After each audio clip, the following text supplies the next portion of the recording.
Hola, hola, bienvenidos a Big Left en el nombre del Padre, del Hijo y del Espíritu Santo. Amén. Primero quiero pedir disculpas por un video que hice en Valdivia y lo hice bajo los efectos del alcohol porque había tomado un chop. Me encantan los chops. Entonces hice una especie de ensayo de cómo salía y lo subí inmediatamente porque el problema es que he estado con muchas cosas que hacer. Cuando uno está muy lleno de cosas que hacer, hace videos a la rápida, en este caso en la calle, ahí al lado, a orillas del río Valdivia, y se produce inmediatamente por el efecto del alcohol una idea fugacidad, que es que aparece una idea y no se acaba la idea y después surge otra idea y no se acaba la otra idea. Entonces se produce la gente empieza con primera, con segunda y queda en la segunda porque hay que pasar a otro tema y lo ideal es pasar primera, segunda, tercera y cuarta. Me cuesta a mí porque yo soy un poco disperso y mi hijo, por ejemplo, no es así. Mi hijo es súper disciplinado, ordenado, con un manejo del raciocinio, del rigor académico. Él podría ser un profesor de universidad perfectamente. Y escribe unos libros que son, para mi gusto, y no porque yo sea su padre, van a decir, bueno, es que el papá está chocho con su hijo. No, nada que ver. Sencillamente porque tengo la cercanía. Al ser mi hijo, yo tengo la cercanía. Y finalmente, mi hijo ha sido un profesor, ha sido un maestro mío, porque hay unos programas que él tiene que se llama Hablando por Telegram, que son una hora y media, hasta 2 horas que se manda él conversando con distintas personas que le preguntan y ahí despliega una profundidad de reflexión, una intuición intelectiva, un raciocinio implacable. O sea, es de un nivel intelectual. Bueno, él sacó en el examen que hizo de coeficiente intelectual sobre 140. Por lo tanto, estamos ya rozando la genialidad con ese coeficiente intelectual. Ahora, ¿qué pasa? Que él no es muy simpático, es pesado, de repente trata mal a la gente que lo sigue en su canal Seba Left. Y yo les recomiendo porque de repente yo he buscado, el algoritmo me sugiere muchísimo, yo soy consumidor de YouTube, me gusta YouTube y hay muchos canales buenos, pero donde más aprendo es con mi hijo. Y los libros de mi hijo también me dan mucho, me hacen armar puzzles que uno a veces tiene las piezas dispersas. Entonces les recomiendo eso. Y en el canal Seba Left hay un video que hizo sobre el... Pregunta, ¿Jesús es socialista o Jesús es capitalista?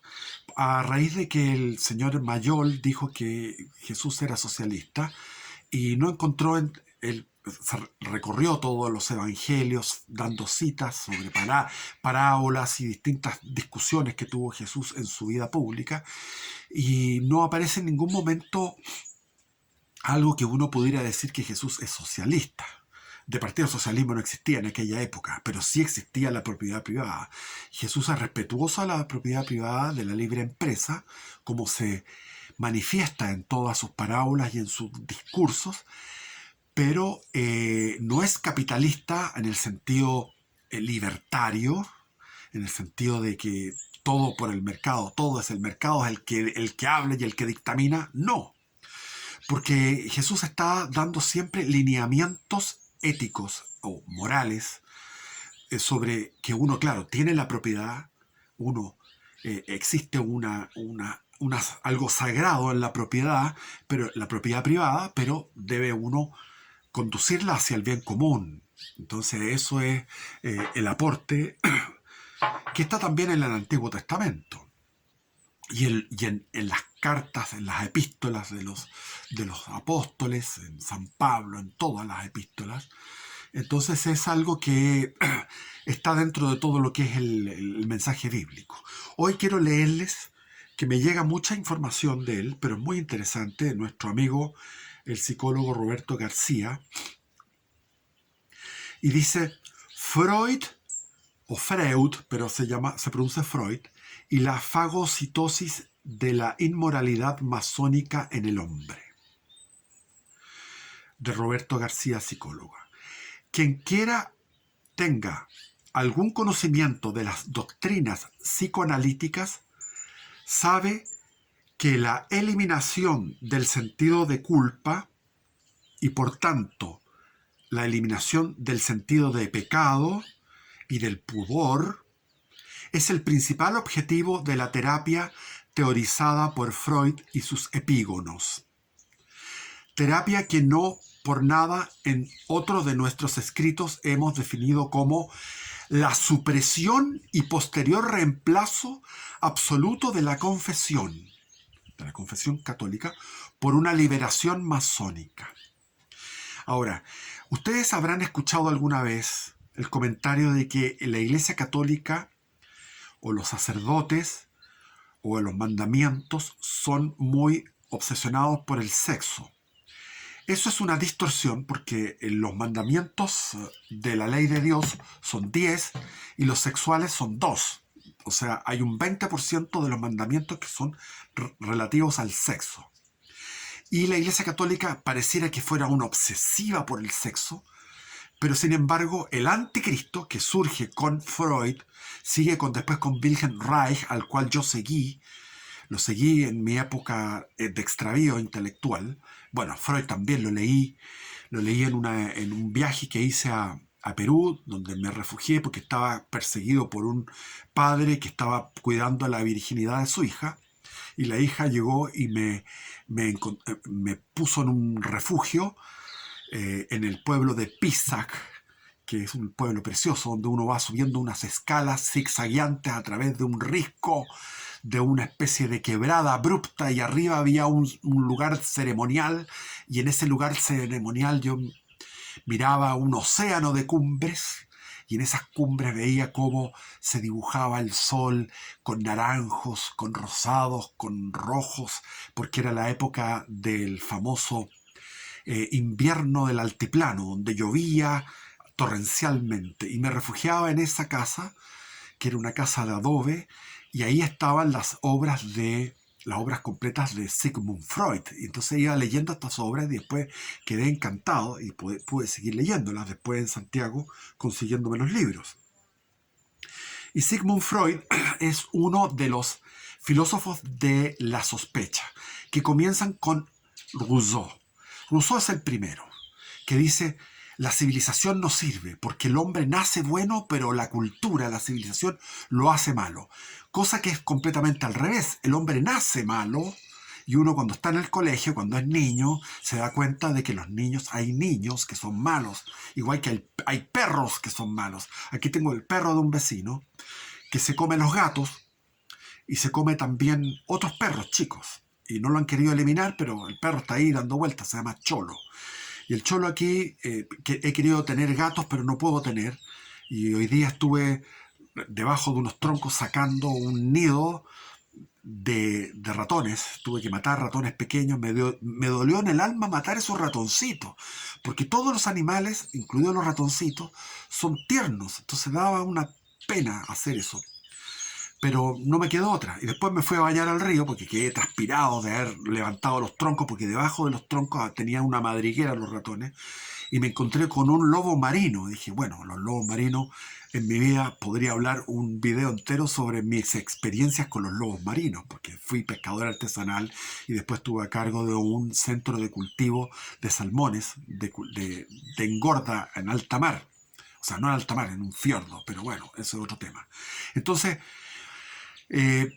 Freud, Rousseau, después vinieron los socialistas utópicos, vino Marx, que fue otro filósofo formidable, que también fue un filósofo de la sospecha. Es decir, hay que ser mal pensado. Siempre hay un motivo económico en el desarrollo de la historia. Toda la historia corresponde a fenómenos económicos, de infraestructura económica, que determina una superestructura, que son la parte cultural, la parte de los valores, etc. Largo de entrar en ese tema. Y paralelamente estaba Charles Darwin, que pasó por Chile, estuvo 2 años acá, que estuvo estudiando en las Islas Galápagos sobre las especies y él se iluminó y elaboró la tesis en su libro La evolución de las especies, donde establece por primera vez la idea de la evolución, que es que una especie sometida a un aislamiento geográfico y al rasero de lo que es la selección del más fuerte, se producen mutaciones genéticas y estas mutaciones genéticas tienden a quedar vivas, a prevalecer sobre las otras y se genera una nueva especie o una mutación de esa especie. Entonces, ese es otro de las sospechas. Y después viene, paralelamente a Charles Darwin y a Marx, está un poco posterior, es Friedrich Nietzsche, al cual yo debo decir y confesar que leí prácticamente toda la obra. No sé si me quedó algo por no leer. Leí a Nietzsche, que es un autor muy propicio para la adolescencia. Y yo como adolescente recorrí durante 4 años el viejo continente, distintos países, y en cada país iba viendo cómo era el comportamiento de los personajes de la gente. Y los que eran los mejores de todos eran los franceses. Después los españoles, después los italianos, después los ingleses, después los alemanes y finalmente en el último lugar eran los holandeses. Y esta es una manera de vivir de manera... Bueno, estudiaba, trabajaba, pero mis viajes eran mendicantes, era como los frailes mendicantes de la Edad Media, San Francisco de Asís, ¿ah? Santo Domingo Guzmán. Entonces, ese era mi estilo, aunque yo era ateo, y tenía un estilo de euforia, era un viaje eufórico, mágico, como arriba de una alfombra voladora, porque me iba estupendamente bien, salvo en los países que la gente no era solidaria. Dormía en los parques, me bañaba todos los días en algún lugar, en algún río, en el mar, lavaba mis pilchas, que era una pilcha, y esa pilcha la reemplazaba con otra después, yendo a los Ségur Catholique, al seguro católico, donde encontraba ropa gratis, encontraba zapatillas de un buen tamaño, porque en Chile yo había perdido las 10 uñas de los pies, se me ennegrecieron y perdí las 10 uñas porque no había bototos de 45, 46, sino que solamente llegaban hasta el número 44 en aquella época. Ahora hay 45, pero en esa época, en los años 80, comienzo de los 70, no había números más allá del número 44. Y encontraba unas lanchas fantásticas de los europeos, de zapatillas Adidas impecables, casi nuevas, por 46. Y de repente me daban un vale en la policía o en la iglesia para ir a unos comedores populares donde me encontraba con los polacos. Estaba lleno de polacos, porque de refugiados polacos, porque en ese momento estaba Lech Walesa y el movimiento Solidaridad en Polonia y estaba remeciendo la estructura soviética. Se sentía como crujía el, el, el muro de Berlín. Bueno, hablando de esto, nada que ver, me fui por otro lado, pero estos son los filósofos de la sospecha. Y el Wilhelm Reich lo seguí después, que es una mezcla de freudismo, de Freud con Marx. Entonces él como que quiso abarcar todo. Wilhelm Reich fue un tipo que incluso llegó a plantear una gimnasia, y yo practiqué esa gimnasia, leía sus libros.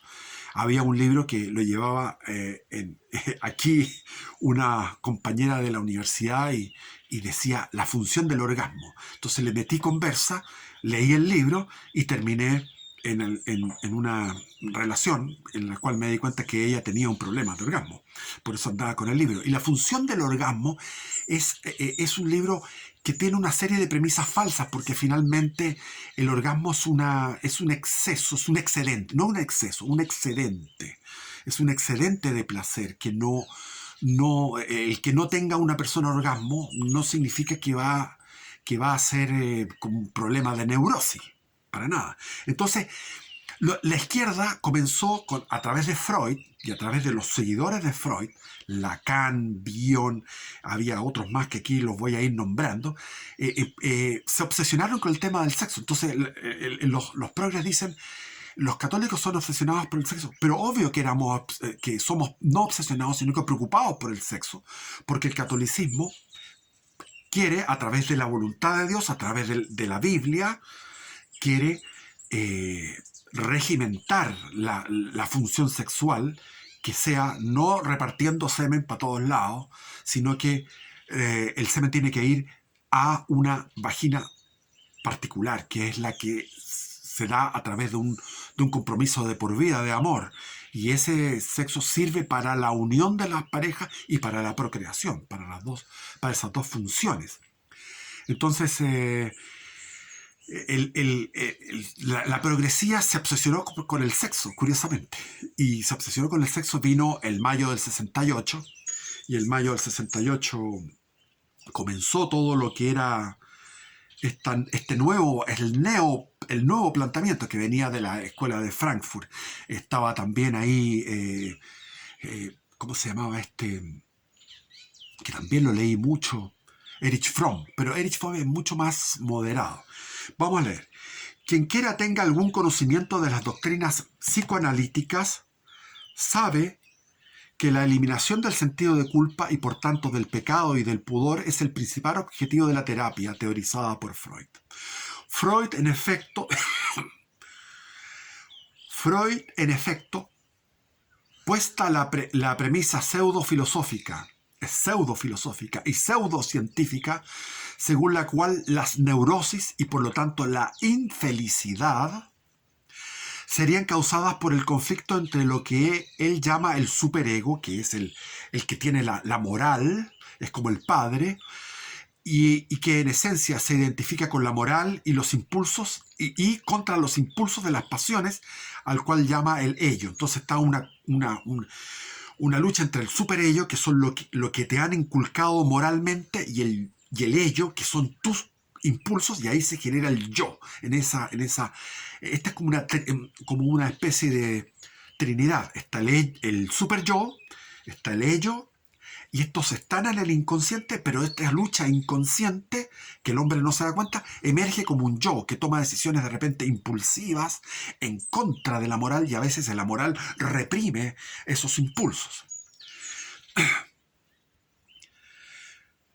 Entonces, que llama ello y que constituirían la parte inconsciente, pero fundante y fundamental del hombre, indica en la liberación de la libido, que es una fuerza, él denominó la libido como una energía sexual, de las intervenciones represivas de la moral y del consiguiente sentido de culpa frente al mal cometido.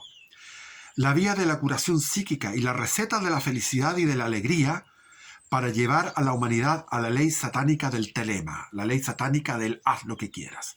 Ahora, esto fue refutado por los campos de concentración nazis, porque ahí llegó un judío también de la misma escuela que se había educado con Freud, que era Viktor Frankl.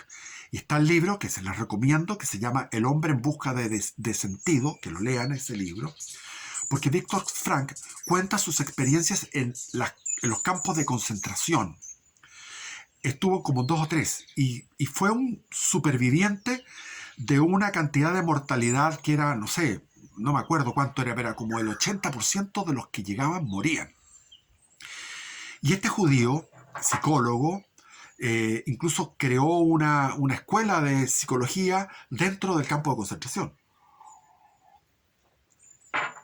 Pero lo que él dice es que el sexo brillaba por su ausencia, porque estaban todos preocupados de comer lo que encontraran, desesperados de hambre, y que estaban sometidos a trabajos fuertísimos. ¿Y dónde está el tema del sexo? ¿Dónde está esa pulsión tan importante? Nada. Así también hay otro que se llama Carl Gustav Jung, que también salió de eso y se fue al inconsciente colectivo y a los mitos de la humanidad, y es muy interesante. Leí a Carl Gustav Jung, pero me costó, porque es muy cuesta la lectura. En términos crudos, entre muchos sí y peros, y aún en el mismo orden de ideas, se coloca la relación del Proyecto Demócrata Cristiano número 249 del 22 de julio de 1987. No tenía idea de esto. Donde se habla de, comillas, rechazo de los prejuicios, cierre de comillas. Evidentemente, siempre los prejuicios son católicos, y de una experiencia humana, comillas, una experiencia humana de la sexualidad sin angustias y sin conflictos, cierre de comillas. Repudia toda referencia trascendente y las citadas angustias y conflictos se resuelven en una expresa adhesión a las teorías freudianas.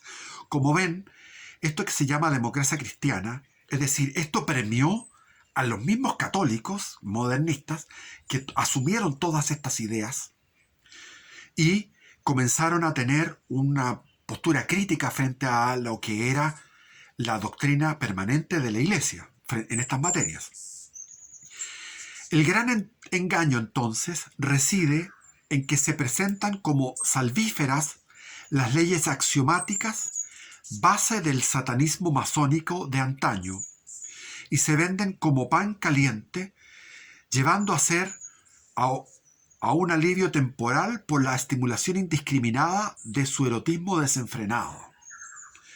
Un alivio temporal por la estimulación indiscriminada de un erotismo desenfrenado y la satisfacción de placeres hedonísticos, para llevar a la humanidad a una perdición masiva de las almas. Esta gran trampa, como el engaño original del Edén, del paraíso del Edén, solo que a escala mega masiva. Ya sabemos quién es el que la protagoniza, el demonio, el príncipe de este mundo. Estudie, investigue y saque sus propias conclusiones. Es decir, estamos en un momento de hipersexualización. Y eso lo ha llevado el demonio a través de estos personajes. En el caso de Nietzsche es un planteamiento. Nietzsche plantea con respecto a la metafísica, el superhombre no es un Superman, sino que es el hombre que se libera de la mochila metafísica, de este mundo trascendente,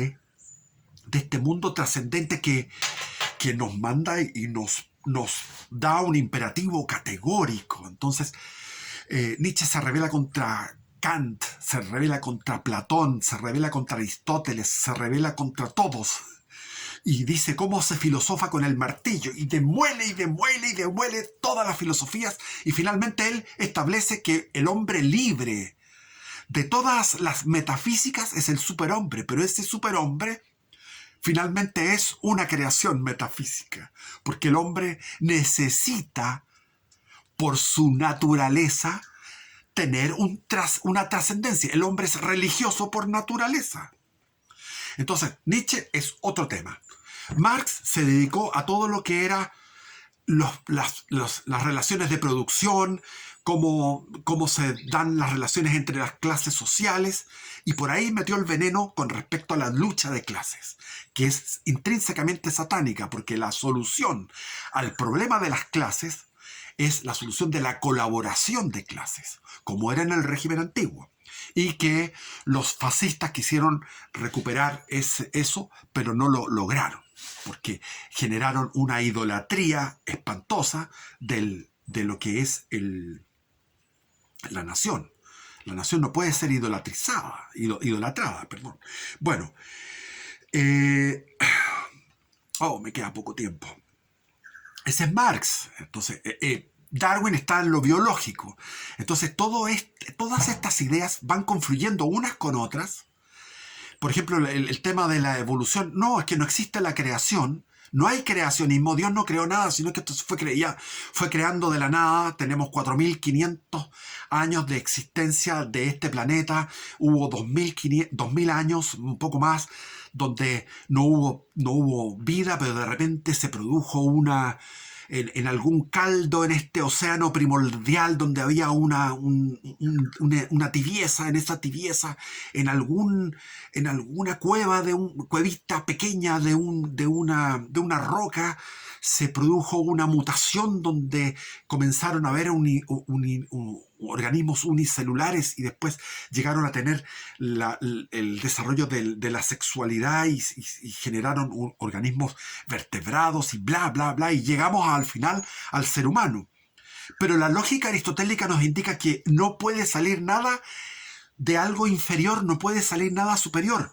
¿Qué es lo que hace la evolución? Coloca una piedra o coloca un caldo caliente sin vida y un hombre, un ser humano y una sinfonía de Beethoven qué sé yo, lo máximo, lo más hermoso que se puede haber creado. Y eso, todo lo que ha creado la humanidad y todo lo que es el espíritu humano proviene de un caldo. Imposible. De lo inferior no puede salir algo superior. Solamente de lo igual o de lo superior puede salir lo que viene. Nosotros podemos venir de algo igual, que son nuestros padres, nuestros antepasados, o de algo superior, en este caso de un Dios creador. Entonces la teoría de la evolución carece de lógica. Y después vino todo lo que eran los descubrimientos de la genética de Mendel, y la genética refuta a la evolución. Entonces está el evolucionismo, está el vitalismo de Nietzsche, está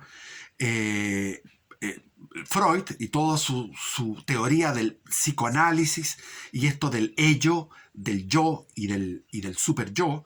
Está, ¿qué más? Wilhelm Reich, que une estas dos cosas, y Wilhelm Reich elabora toda una teoría con respecto a la liberación del orgón, que es una energía que está reprimida, y esa energía, y él incluso inventó una caseta, una cámara donde tú podías recargar tu sistema energético, además de muchos. Yo lo seguía a él, y es un tipo creativo, pero bueno, qué diablo, y entre medio hay otros más, y se me acaba el tiempo. Puta, qué lata, se me acaba el tiempo. Entonces, el plan de gobierno mundial, uso del alcohol, drogas, corrupción moral y de toda forma de vicio debe ser utilizado de modo sistemático.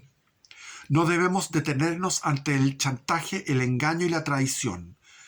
Cuando sirvan para alcanzar nuestros objetivos. Mayer Amschel Rothschild. El plan de los Illuminatis es a la juventud hacia la que hay que mirar. Hay que seducir a los jóvenes. 1819, Nubius. Lo esencial es aislar al hombre de su familia, hacerle perder los hábitos, separarlo de la esposa y de los hijos, insinuarle el disgusto hacia la familia y hacia la religión. Piccolo Tigre en 1822. Acá está Wilhelm Reich. La supresión del vínculo de los niños con sus padres y de los padres con los hijos no puede alcanzarse si los niños no son educados en una colectividad, o sea, una tribu, una colectividad, un colectivo, el Estado, antes de que puedan desarrollar ese vínculo espiritualmente destructivo que los une a sus padres. Es negativo con eso. Y por tanto, antes del 4º año de vida. Ahí está Wilhelm Reich. Que yo lo seguí. Acá está este otro. David Cooper. Psicoanalista. David Cooper. Muerto a los 54 años, alcoholizado. Fue el autor del libro Muerte a la familia.